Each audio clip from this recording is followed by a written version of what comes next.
Good evening. We start our Defacto Review weekly program on MNB World. We are doing it after a month break now, and hopefully we will continue in the same spirit as we did before, though we have changed a little bit our format, as you see. Today we are going to discuss three things about three events happened last week in Mongolia. First, 2020 state budget deficit will be increased twofold. Gold price rises above $2,000.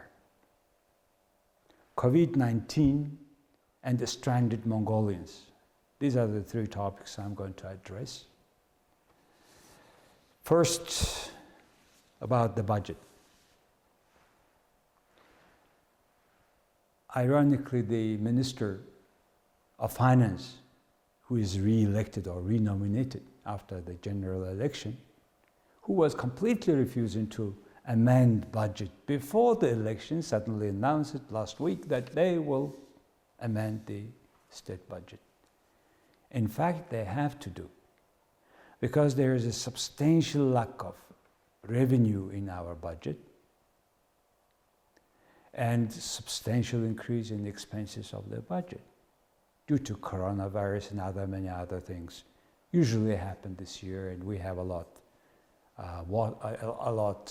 rain this year, a lot flood around the country, many roads are collapsed, so they have to do a lot in terms of spending budget money.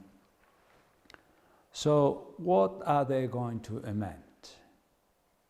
The budget announced or approved at the end of last year, the revenue was about 11.7 billion tugrik, and the expense was 13.8, making the deficit 2 trillion,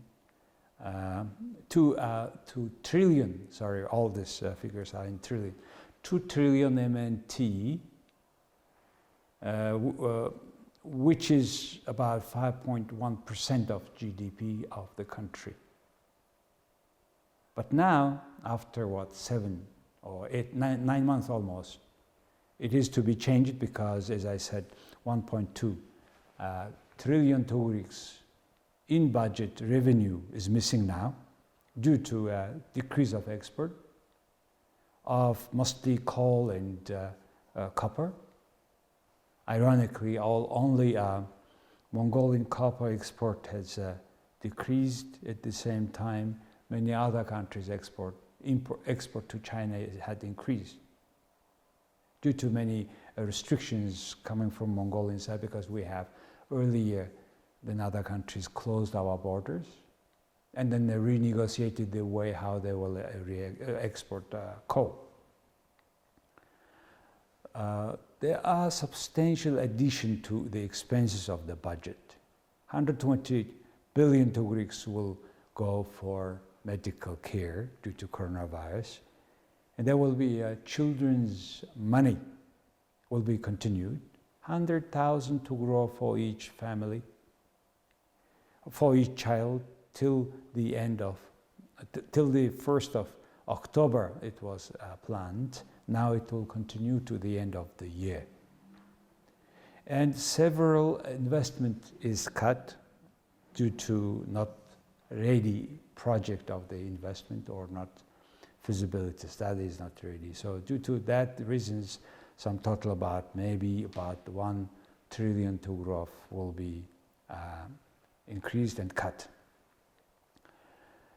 And these new amendments will make the budget deficit to 10% instead of 5%. As you know, when the budget deficit comes at the level of 2%, it's already critical. European unions have limits for each member countries by 2%. So with these amendments and changes of the constitutions, we would like to observe three things. First, in Mongolia, still the social insurance fund money is still confused with the budget. That's why the Minister of Finance spending the money from our pension fund and the other social care fund for these purpose of this at this time. Mongolians are really now more understanding that this pension fund cannot be confused with a budget, because one fund have a purpose of 40 years ahead vision. Any government has only 4 years vision, and they should not be confused. Unfortunately, as a result of confusion or mixing of these two funds, budget and these funds, we have a lot of problems. Second observation is Mongolia still don't have budget performance report. Before any amendments of a budget, the Minister of Finance should propose or should submit the report, audited by independent agency, which is not the case in Mongolia. The third, the coming budget will be paid or covered by new domestic bond, as the Minister of Finance promising. That bond will be issued based on blockchain platform. Okay, that's technical issue, but still, bond is bond. It's domestic bond. And recently, for example, China had extended swap between two central banks for another 3 years. And Mongolia keep increasing foreign debt paying foreign debt by foreign debt. And it cannot go forever. So that's the major issue that the Mongolian society has to answer. That's the first issue. We don't discuss. Second one is about gold. Gold, the price of gold had increased substantially, as we said. It was reported $2,000 per ounce of gold. What is ounce? That average tablespoon, is 25 grams. About 1 ounce. And that 1 ounce is now the price is $2,000. And that price was, in 2000, at the beginning of the century, $600, as you remember. And the highest in between then and now, 1776 per ounce, just after 2008 crisis. So it's steadily going up. Why the price for gold coming up? It usually happens not only for gold, but other precious metals. The price goes up because when the uncertainty increases, people tend to buy more gold. But this year, particular so because this coronavirus, which makes not only Mongolia, whole world, making uncertain. And we know on one thing, that life cannot continue as it was before. And we don't know that new norm. And we have to adapt us to that new norm. Social distancing, way of work we do. So, a few words about gold consumption. World produces about 3,300 tons of gold a year. It's a statistic of last year. But the gold supply is about 5,000 tons. Where the gold goes, half of it goes for jewelry. You know, in jewelry, India, China, half of the jewelry consumption. Well, due to their culture, other traditions. 25% as investment, 10% sits in the vault of central banks. And speaking about central banks, US banks have the largest amount of gold in their vaults. According to the new statistics, they have 8,133 tons of gold. Germany, 3,370, followed by Italy, France, and Russia. Russia has 2,100 tons of gold as a reserve. China, 1,850 tons, following Russia. And in the list, we find Mongolia, 19 tons of gold sitting in the vault of central bank. Where the rest is gone?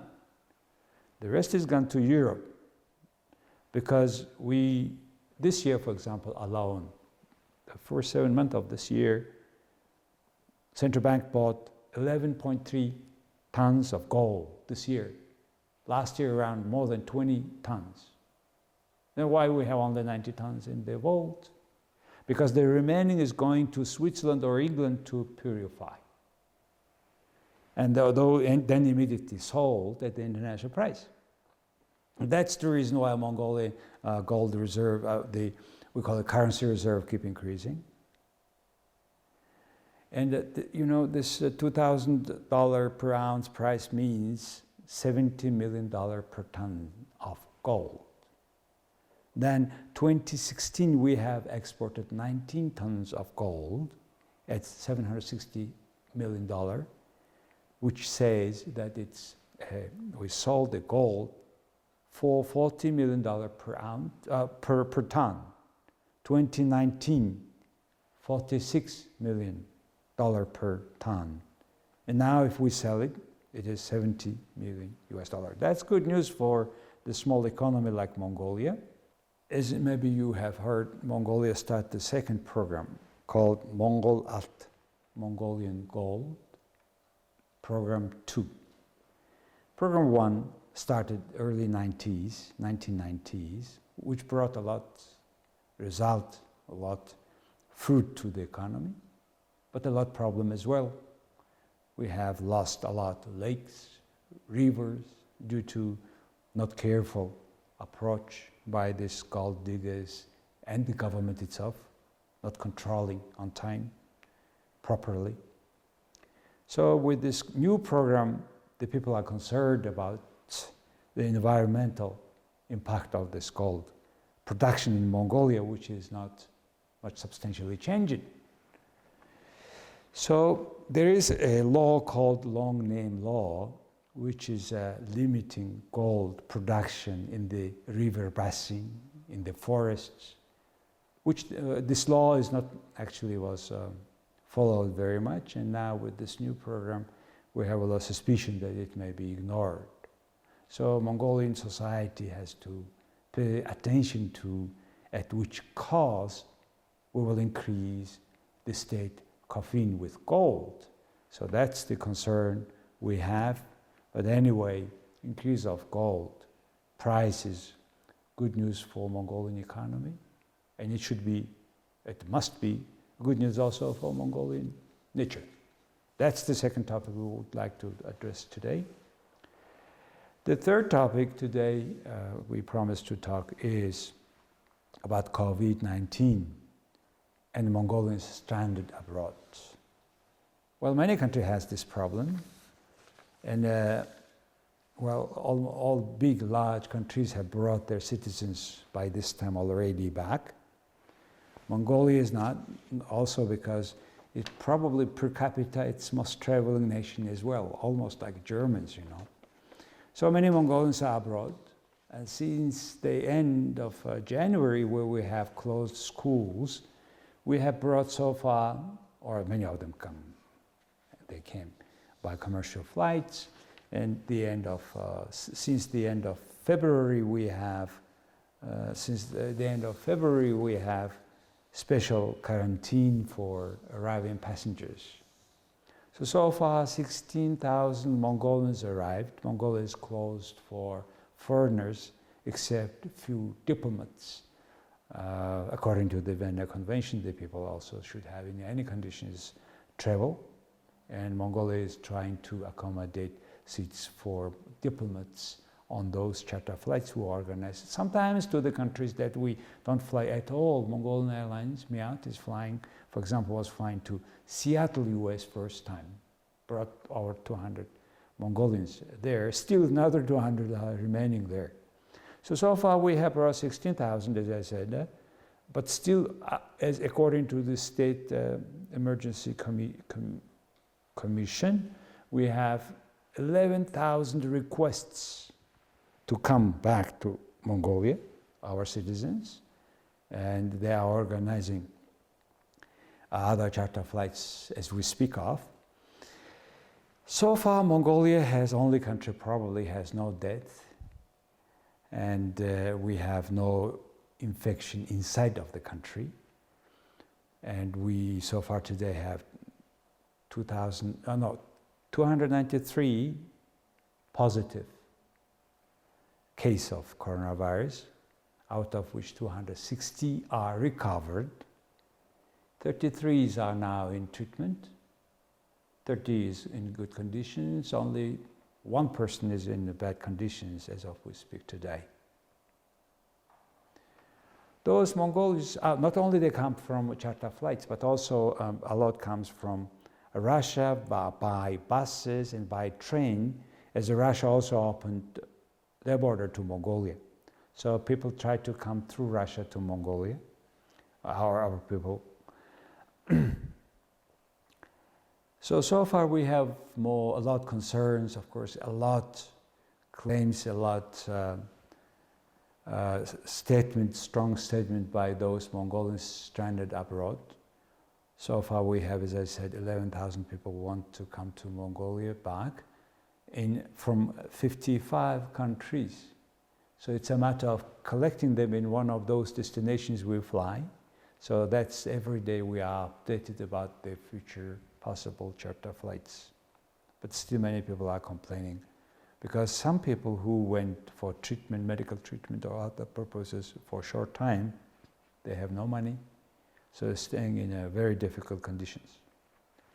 But those who arrived already also complaining on several issues. First, about the sanitation of these quarantine places. It's hotels of different grades inside of the city, outskirts of Ulaanbaatar city. In Altınbulag, by the way, in the northern border, any accommodations in some place, of course, there are 3-4 persons in a room, may be complained, and we cannot have extended that situation because lack of infrastructure, delivering drinking water, sewage water, etc. And they still complain about the quality of hotels, as I said, also food. And people mostly complain why 21 days instead of 14 days as it was before and as it is in many other countries. So according to the experts, they say that instead of 14 we have 21 days because after certain days there is more probability that they're getting sick again or getting sick. So hopefully there will be any clarification in this regard. So a very short-term future about this COVID. We need to announce openly and very transparently to show what kind of tests are there, when it is taken, and with how many frequencies. That is not very clear. People complain about that. And also people complain that what's happening with the funds coming from abroad and from domestic donations. State Emergency Commission had a very nice report. They announced the 7.5 billion tugro donations, who donated, companies, individuals, and how they have spent for. There is a report, good report. But there is no report by Ministry of Health Care. They got 775 million tugroks, and still we don't have the final report, and still we appeal this health ministry press conference held every day at 11 o'clock to announce about also that, how much this money is used for the sake of transparency of the public money. And also they have to announce what kind of problems we face with the accommodation in a separate isolation places, etc. That's what I have talked just now. Finally, there is an issue of human rights violation, according to several lawyers in the country who are against extension of this quarantine time, which ends on August 31st, in 3 weeks. After that, they cannot extend just by resolution of the government. We need special law adopted by Parliament, as it is giving the authority for the government to extend this isolation, because it's substantially and seriously violating human rights of Mongolians, set in the constitutions, providing the constitutions that they have a full right to for movement. And they already don't have this right. They cannot come back. So it is already becoming a very serious issue, all the way to the violation of constitutions. And hopefully it will be solved very shortly. So these are the 3 topics de facto review wanted to share with you tonight. Please tell your opinion about our program. If you like it, put the like. We are live on Facebook as well. Thank you very much. See you next week.